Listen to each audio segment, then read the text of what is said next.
थिले महाभारतर से चंद्रवंशी राजा जी कि शूर्पणखा को विवाह करथिले। आउ किपरि देखा जाए रावणर भौणी शूर्पणखा। शूर्पणखा काहार पत्नी थिले? शूर्पणखा कुआडे चली गले? दर्शक बंधु, आमे आज सब विषय जानिबा शूर्पणखार से रहस्य जहाँ किछि लोक जानिथिबे। शूर्पणखा हेउछन्ती ऋषि विश्वश्रवा और कैकेयी कन्या एवं रावणकर सान भौणी। एकदा शूर्पणखार मिलन कालकेय दैत्यर सेनापति विद्युज्योहांक सह होइतिला। विद्युज्योहांकर जीभरे विद्युत परि करेंट रहितिला, जहा द्वारा से जे कि शत्रु को भी मारी परिबे। विद्युज्योहांक सह शूर्पणखांकर प्रेम होइगला। आउ शूर्पणखा तांको गंधर्व विवाह करथिले, जहार खबर रावण को मिलबा परे से बहुत क्रोधित होइगले।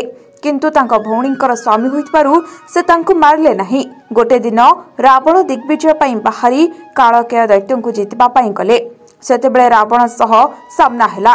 विद्युज्योहा रावण को जीभरे चाटी मारी देबाकू चाहुतिले।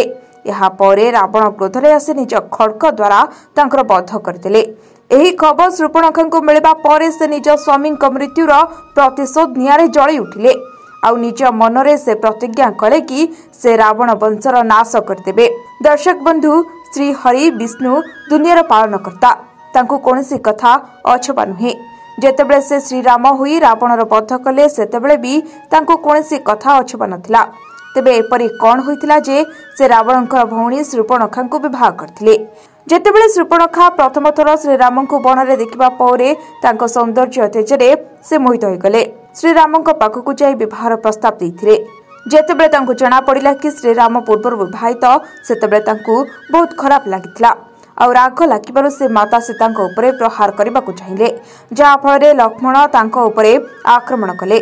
एही आक्रमण रे शूर्पणखार नाक एवं कान कटिगला। से जेतेबेले क्षताक्त नाक एवं कान को नहीं रावण पाखरे पहुंचिले, रावण को बहुत क्रोध आसिला।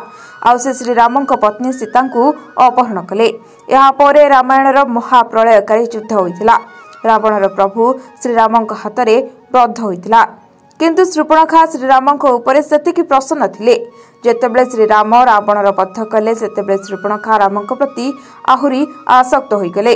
तेणु से श्रीराम को विवाह करने को चाहिए, जो रावणर मृत्यु पर से पुष्कर तीर्थ को चलीगले।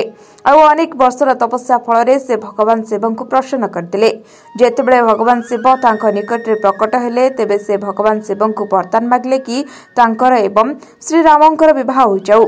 एही कारणरू श्रीराम तांको वरदान देथिले कि आर जन्मरे जेतेबेले प्रभु श्रीराम श्रीकृष्णक रूप में जन्म नेबे, सेतेबेले से तुमको विवाह करिवे। एहा परे शूर्पणखा निज शरीर को त्याग करथिले। आउ से मथुरा रे कंसर दासी बनिगले। से यौवन अवस्था रे थिबा बेले तांको शरीर पिठरे एक कुबजा रहितला। जेतेबेले प्रभु श्रीकृष्ण कंस को मथुरा रे मारिबा पई आसिले, सेतेबेले मजा मजारे कंसर दासीर कुबजा ठीक कर देथिले। आउ तांकु एक सुंदर रूप प्रदान करथिले। किंतु प्रभु तांकु मध्य सेतेबेले विवाह कले नाही। किछि दिन परे नरकासुर नामक दैत्य अत्याचार करथबा बेले से 16,000 नारी को हरण करथिला। आउ से 16,000 नारी को ने एक महल रे बंदी करदिला एवं थरे थरे से नारी को निज पत्नी भावरे उपभोग करथिला। एही पाप काम देखि प्रभु श्रीकृष्ण को क्रोध आसिकला। असुरर वध करबा पई से निज करुड़ उपरे बसी आसिले।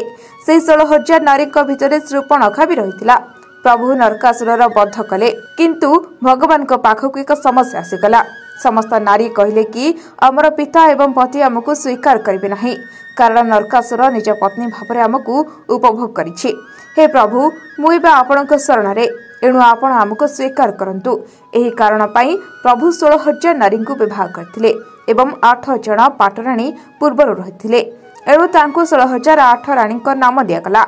सेही 16,000 रानी भितरे शूर्पणखा भी रहिथिले। एहा तार पूर्व जन्म थिला, जहा द्वारा शूर्पणखार मनस्कामना पूर्ण होइगला। शूर्पणखार मनस्कामना तो पूर्ण हैला। आउ शूर्पणखांक सह कृष्णंकर विवाह भी संपन्न हैला।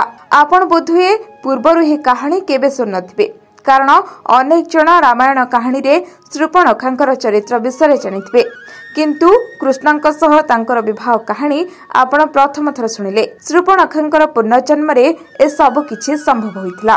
तेबे जदि वीडियोटी आपनकु भल लगे तेबे लाइक शेयर और कमेंट करबाकू भूलिबे नाही।